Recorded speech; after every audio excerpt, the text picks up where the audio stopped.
traditionally a stateless person for all practical reasons meant Palestinians. It is not the case anymore. And on the one hand, we knew much less about the situation in many countries of Asia or Africa, where millions of stateless persons actually exist. But also in Europe, unfortunately, after all these changes which occurred in 1990 and the breakup of several big states like Soviet Union, Yugoslavia and Czechoslovakia, so the number of stateless persons has substantially increased. Currently, it is unfortunately there are not yet data published for 2012, but for 2011 we see these numbers of stateless persons in different European states. And origins of origins of statelessness are basically different, and it's really essential to stress that in the Western European countries, most of stateless persons still emerge through migration. But in the Eastern European countries, the reasons are different. Although, for example, in modern Russia, migration also becomes one of the major sources of statelessness because of very substantial migration, but still most of the stateless persons are citizens of the former USSR who, due to some reasons, did not obtain any other citizenship after the collapse of the USSR and actual disappearance of Soviet citizenship as such. As this is what I mentioned already about origins of citizenship, just to illustrate again from the practical point of view, how what are the practical mechanisms, how the statelessness emerges. Probably this was the first case of mass statelessness which drew attention of international community and was quite successfully handled, I must say, after the collapse of Czechoslovakia. So Slovakia adopted rather inclusive citizenship law, but Czech Republic adopted a law which contained rather strong requirements in respect of residence registration prior to the collapse of the Czechoslovakia. And since many Roma did not have this proper residence registrations, they remained, they were not eligible to Czech citizenship. Some of them received Slovak citizenship, some other remained stateless. And several NGOs got involved quite actively, and finally the Czech Republic already in the end of the 90s changed the citizenship law, and now this problem was basically resolved, and this is certainly a good example. However, still, due to the collapse of Yugoslavia and several wars in Yugoslavia and mass displacement in former Yugoslavia, as well as due to migration and social problems of Roma, the still number of stateless Roma is quite substantial in Europe. No one knows exact details. According to some studies of the Council of Europe Parliamentary Assembly Migration Committee, this figure is mentioned in our last report on this issue. So in the former Yugoslav states of former Yugoslavia, let's say, politically neutral way, so the number of Roma is quite substantial, the stateless Roma. How many stateless Roma in Western Europe, no one knows exactly. So there are very different assessments and very different views with different experts and NGOs. And probably statelessness is one of the most important dimensions of this general problem of integration of Roma in nowadays Europe, in the European Union. Another interesting example is the Meskhetian Turks. The Meskhetian Turks was one of the groups which were deported by Stalin from Western Georgia in 1944, along with many other groups deported from the Caucasus, as we know. And they were mainly settled in Central Asia, where they became target in 1989 of massacres and mass pogroms, these so-called events in Fergana Valley. And then still it was under Soviet rule, and Soviet government reacted quite quickly.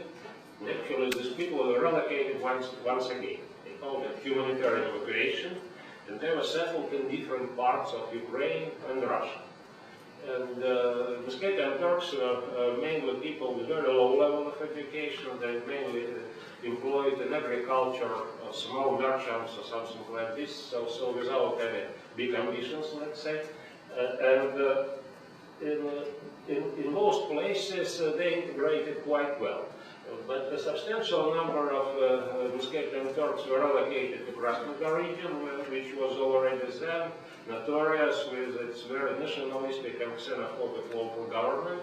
And after the collapse of the Soviet Union, they were denied Russian citizenship, although they settled in Krasnodar region prior to the collapse of the Soviet Union, and according to Russian laws, they had full rights to Russian passports. For many years, these people lived without any passport, social guarantees, the right to be legally employed, so local police and Cossacks, sort of paramilitary groups, systematically extorted bribes from this, and this was indeed one of the most outrageous cases of human rights violations in Russia. For many years, human rights organizations like Memorial and so on were fighting for the rights of Muscatians, and even a sort of international coalition, formal international coalition was established. And finally, the end of this story was that Muscatians from Krasnodar region were allowed to come to the United States as refugees, so they received the status, and the absolute majority of them did so. However, the issue which is not yet resolved is their repatriation to Georgia.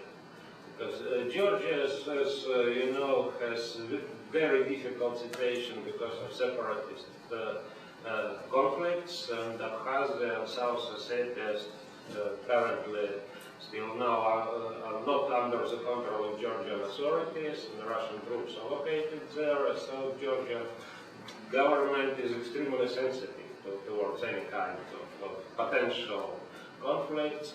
And on the other hand, when Georgia acceded to the Council of Europe, one of Georgian commitments was to ensure repatriation of Muscatian Turks.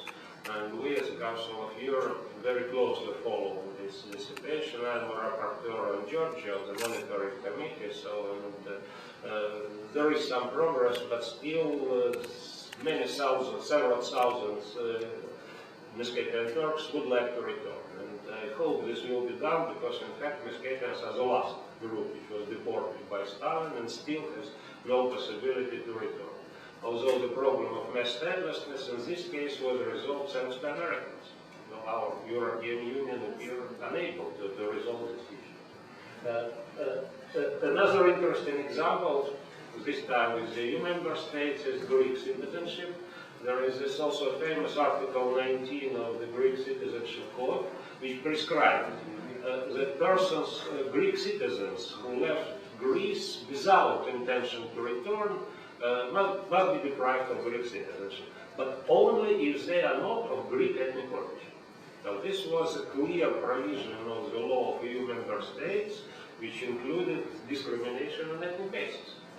And in 1998 this provision was repealed, but about 60,000 people were deprived of Greek citizenship on the basis of this provision, mostly people of Turkish and Macedonian origin. And most of them, yes, they left Greece and they are not going to return, but some of them left temporarily, as they claim. And when this provision was repealed, it had no retroactive effect. So those people who would like to restore their citizenship, they have to go through a naturalization procedure. And currently, the number of 200 stateless people live already in Greece, so after temporary sojourn abroad, as I say, and they are in different stages of this process of naturalization, and as Turkish NGOs and Western press claim, there are many more thousands who just are afraid of returning without citizenship, and they face simply problems with entry into Greece, what is actually their country and their home. Another well-known case is the so-called race in Slovenia. So Slovenia also adopted rather restrictive both citizenship legislation and legislation on residence, and not all persons who actually lived in the territory of Slovenia at the moment of declaration of independence were granted the right to Slovenian citizenship, and among them about 13,000 simply didn't have any legal status. And despite many measures taken by international community, also in the course of accession negotiations to the EU, still in 2011 the number of stateless persons residing in Slovenia was assessed as 4,000. In this case the situation is better because indeed we have this ruling of the European Court of Human Rights in Kuric case, and now Slovenia has no other possibility than to execute this judgment. But I would like to stress that again, EU could not resolve this practical problem, and this was done thanks to the system of the Council of Europe, the European Court of Human Rights. Finally, of course, since we are in Estonia, I couldn't avoid this problem of non-citizens in Latvia and Estonia. So we saw from this table that Latvia has now the biggest number of stateless persons according to UNHCR in Europe, and Estonia is the third, although the total population of Latvia is a bit over 2 million and Estonia 1.3 million. And Russia is in between with its over 100 million big population. So this is again one problem which in my view, EU is unable to tackle adequately and properly. So it could be done during the accession negotiations, but instead of helping to resolve this problem and at least to speed up the resolution of the problem, EU just imported it. And now this is not already just Latvian and Estonian issue, but this is a European problem. Indeed, we have actually 500,000 stateless people in the heart of Europe without the slightest intention of these member states to do something with these people. So far, its main way how this problem is gradually resolved is simply demographic. It's natural. So old people are dying, and the young people who are born in Latvia and Estonia, as a rule, have at least one of their parents as a citizen. This situation, I will not go into details, but the idea was very simple. This was based on the so-called restored citizenship concept. So since the independence of the Baltic states was violently terminated by Soviet aggression, occupation and annexation in 1940, so after the restoration of independence, so this independence was not declared anew but restored, and only those persons who can trace their roots back to the pre-war republics were recognized as citizens. All others had some dubious status. Yeah, we will have, of course, a special presentation by Mr. Dimitrov, so I am not going into details. What I would like to stress, one important aspect in the context of my presentation, is about legal status of these persons. So as we see, UNHCR, so this is a competent international body which is authorized by the General Assembly to deal with statelessness, considers these Latvian and Estonian non-citizens as stateless people. However, in Estonia, these persons are referred to as persons with undetermined citizenship. This term is getting more and more popular. And in Latvia, we have a special law on the status of former USSR citizens, and official Latvian position that these persons cannot be considered as stateless persons because they have some rights guaranteed by law which go beyond the minimum rights envisaged by the 1954 Convention. This is certainly true. This law indeed grants certain rights to non-citizens. But this doesn't reverse this. And that does not give any reasons to question the fact that they are stateless, because they fully meet this definition. So we have, it's a really quite interesting legal situation. In our legislation we have our own definition of statelessness, which is different from the definition given in the 1954 Convention. In the meantime, Latvia is a state party to this convention.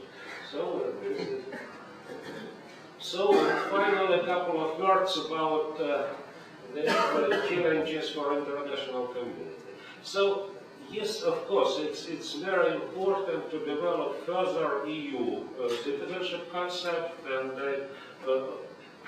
I fully appreciate what Professor Kochanov suggested, but it seems that in a sense strengthening EU citizenship concept not eliminates but deepens inequalities and possible discrimination, because those persons who do not have a citizenship of any EU states, they remain outside of all this harmonization procedure, and granting this EU citizenship still remains in the hands of nation states.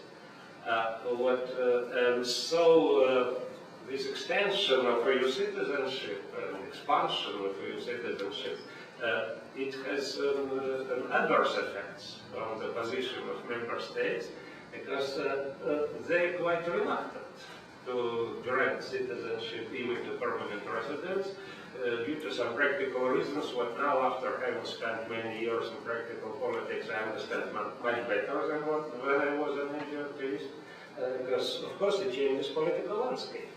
Because those new citizens usually have certain patterns of votes. Usually they do not vote for conservative, nationalistic parties, and of course, since these conservative parties are getting stronger and stronger in Europe, they're not interested in increasing potential constituencies of their rivals. And of course, this is also a conservative concept of national identity, so naturalized immigrants are perceived as a threat. That still many people still live in an illusion that Europe still remains white, Christian, and male-dominated as it was centuries ago. They do not realize that the changes are irreversible, and Europe is not going to be like it was 300 years ago. Some actually speak about restoration of something like nonsense committees, as committee on the League of Nations, which issued special nonsense passport to legalize status of stateless persons. I don't think it's possible given international context. Procedures for individual complaints still do not exist, unfortunately, and how this experience shows individual complaints are the most effective in many respects, but unfortunately it's again not clear who would be ready, so it questions effectiveness of UNHCR work to some extent. The last point is that probably we have nobody to rely upon except for civil society and NGOs. So I believe that NGOs is the only force which can take up this issue and to meet this challenge of statelessness. This relatively new initiative, establishment of the European Network of Statelessness, looks promising, but of course also if mainstream NGOs like your organizations also get involved in these activities, it might be much more constructive, because politicians usually listen to their voters. Non-citizens are not voters. And scapegoating non-citizens is, how to say, sort of easy political prey and easy political gain for many politicians in Europe, and only civil society can somehow oppose this general trend. Thank you.